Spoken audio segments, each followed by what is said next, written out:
শহর হলদিয়ায় ইতিমধ্যে নতুন গেট তৈরির উদ্যোগ নিয়েছে হলদিয়া উন্নয়ন পর্ষদ। সেই জন্য পুরনো গেট সরিয়ে ফেলার কাজ শুরু করে পর্ষদ। বুধবার বিকেল 4টে থেকে গেট সরানোর কাজ শুরু হয়। সেই কারণেই বুধবার রাত 8টা থেকে বৃহস্পতিবার সকাল 6টা পর্যন্ত বন্ধ করে দেওয়া হয় জাতীয় সড়কের যান চলাচল।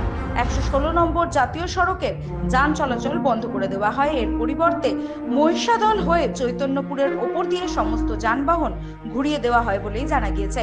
ওই সময় মূলত পুরনো হলদিয়া গেট সরানোর কাজ চলে রাস্তার উপর। ইতিমধ্যে হলদিয়া উন্নয়ন